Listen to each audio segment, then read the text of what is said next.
எல்லாருக்கும் வணக்கம். சாஃப்ட்வேர் டெவலப்மெண்ட்ல அடிக்கடி வரக்கூடிய ஒரு பொதுவான நோயை பத்தி தான் இன்னைக்கு நாம பார்க்க போறோம். அதை கண்டுபிடிச்சு அதுக்கு என்ன ட்ரீட்மெண்ட் கொடுக்கலான்னு அலச போறோம். வாங்க இந்த ஆய்வை ஒன்னா சேர்ந்து செய்யலாம். எப்போவாவது ஒரு கிளாஸை ஓபன் பண்ணி அப்படியே ஸ்க்ரோல் பண்ணிக்கிட்டே அடேங்கப்பா இதுக்கு முடிவே இல்லையான்னு உங்களுக்கு தோணி இருக்கா? நம்ம எல்லாருக்குமே இந்த அனுபவம் கண்டிப்பா இருக்கும் இல்லையா? அந்த தலைவலியை தான் இன்னைக்கு நம்ம சரி பண்ண போறோம். சரி, வாங்க விஷயத்துக்கு வருவோம். ஒரு கோட் டாக்டரா நம்ம வேலையை ஆரம்பிப்போம். எந்த ஒரு பிரச்சனைக்கும் ஸ்டெப் அதோட அறிகுறிகளை சரியா கண்டுபிடிக்கிறது தான். வாங்க இந்த பெரிய கிளாஸ் நோயோட அறிகுறிகள் என்னன்னு முதல்ல பார்ப்போம். இதோட அஃபீஷியல் டயக்னோசிஸ் இதுதான். நம்ம இப்போ பேசின பிரச்சனைக்கு பேரு லார்ஜ் கிளாஸ்.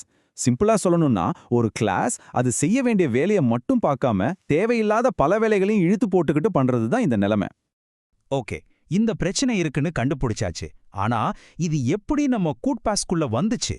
வாங்க கொஞ்சம் இன்வெஸ்டிகேட் பண்ணி இதோட மூல காரணத்தை கண்டுபிடிப்போம். இதுதாங்க மேட்ரு.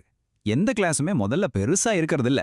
காலம் போக போக ஒரு புது ஃபீச்சர் தேவைப்படும் போது அதுக்குன்னு தனியா ஒரு கிளாஸ் ஆரம்பிக்கிறத விட ஏற்கனவே இருக்கிற ஒரு கிளாஸ்ல அதை சேர்த்துடுறது ரொம்ப ஈஸியா தோணும். அதனால தான் அந்த பிரச்சனை ஆரம்பிக்குது. இந்த ஸ்டெப்ஸை பாருங்களேன். முதல்ல ஒரு கிளாஸ் குட்டியா அதோட வேலையை மட்டும் பார்த்துட்டு நீட்டா இருக்கும்.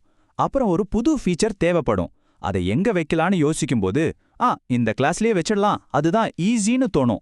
புதுசா ஒன்ன உருவாக்குறத விட இது வேகமாவும் இருக்கும். இதே விஷயத்த ஒவ்வொரு புது ஃபீச்சருக்கும் நாம திரும்ப திரும்ப செய்யும்போது அவ்வளவுதான், அந்த சின்ன கிளாஸ் ஒரு பெரிய பூதமா வளர்ந்து நிற்கும். சரி, பிரச்சனையெல்லாம் பேசியாச்சு. இப்போ சொல்யூஷனுக்கு வருவோம். இந்த சிக்கலை சரி செய்ய ஒரு ட்ரீட்மெண்ட் பிளான் இருக்கு. அதுக்கு என்னென்ன மருந்துகள் இருக்குன்னு பார்க்கலாம் வாங்க. இதோ உங்க கையில ஒரு ரீஃபேக்டரிங் டூல் கிட். இந்த பெரிய சிக்கலான கிளாஸ்களை சரி பண்றதுக்கு இதுல சூப்பரான கருவிகள் இருக்கு. இது நம்மளோட மருந்து சீட்டுகள்னு கூட சொல்லலாம். இதுல ஒவ்வொரு கருவியையும் எப்போ எப்படி யூஸ் பண்ணணும்னு இப்போ விரிவா பார்க்கலாம். நம்ம மருந்து எக்ஸ்ட்ராக்ட் கிளாஸ். இப்போ ஒரு ஆள் ஒரே நேரத்துல டாக்டர், இன்ஜினியர், டீச்சர்னு எல்லா வேலையும் பார்த்தா எப்படி இருக்கும்? குழப்பமா தானே இருக்கும். அதே மாதிரி தான் ஒரு கிளாஸ் நிறைய பொறுப்புகளை எடுத்துக்கும் போது பிரச்சனை வரும். இந்த டெக்னிக்ல அதோட ஒரு குறிப்பிட்ட வேலையை மட்டும் தனியா பிரிச்சு அதுக்குன்னே ஒரு புது கிளாஸை உருவாக்கிடுவோம். உதாரணத்துக்கு ஒரு யூசர் கிளாஸ்ல யூசரோட விவரங்களும் அவரோட அட்ரஸும் இருக்குன்னு வைங்க. அட்ரஸ் சம்பந்தப்பட்ட எல்லாத்தையும் தனியா பிரிச்சு ஒரு அட்ரஸ் கிளாஸா மாத்திட்டா 2 கிளாஸுக்கும் அதோட வேலை என்னன்னு தெளிவா தெரிஞ்சிடும். அடுத்தது எக்ஸ்ட்ராக்ட் சப் கிளாஸ். இப்போ பொதுவா வாகனம்னு ஒரு கிளாஸ் இருக்குன்னு வச்சுக்கோங்களேன். ஆனா காருக்கு சில தனிப்பட்ட குணங்கள் இருக்கும், பஸ்ஸுக்கு வேற மாதிரி இருக்கும். இந்த மாதிரி நேரத்துல எல்லா வாகனத்துக்கும் பொதுவான விஷயங்களை மூல கிளாஸ்ல வச்சுட்டு கார், பஸ் மாதிரி ஒவ்வொன்றுக்கும் தனித்தனியா சப் கிளாஸ் உருவாக்குறது தான் இந்த டெக்னிக். அதாவது ஒரு பொதுவான விஷயத்துல இருந்து அதோட ஸ்பெஷல் வகைகளை உருவாக்குறது.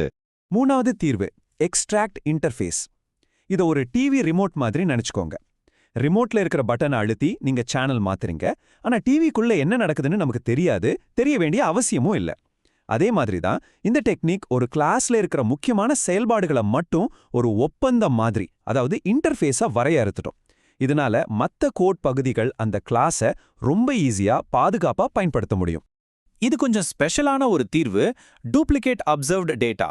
இது எப்போ தேவைப்படும்னா யூசர் இன்டர்ஃபேஸ், அதாவது ஸ்க்ரீன்ல தெரியிற விஷயங்களும் பேக்எண்ட்ல இருக்கிற டேட்டாவும் தனித்தனியா இருக்கும்போது. ஒரு உதாரணம் சொல்றேன். நீங்க ஒரு ஸ்லைடரை நகர்த்தும் போது ஸ்க்ரீன்ல இருக்கிற லிஸ்ட் மாறணும், அதே நேரத்துல பேக்எண்ட்ல இருக்கிற டேட்டாவும் அப்டேட் ஆகணும். இந்த 2 விஷயத்தையும் சிங்க்ல வச்சுக்கிறதுக்கு இந்த முறை ரொம்ப யூஸ்ஃபுல்லா இருக்கும். சரி, இப்போ நம்ம கடைசி பகுதிக்கு வந்துட்டோம். இவ்ளோ கஷ்டப்பட்டு இந்த ட்ரீட்மெண்ட் எல்லாம் பண்ணா நமக்கு என்ன நன்மை, ஒரு முழுமையான குணமடைதல் எப்படி இருக்கும்னு பார்க்கலாம் வாங்க. இந்த ஒப்பீட்டை பாருங்களேன், எவ்வளோ தெளிவா இருக்கு.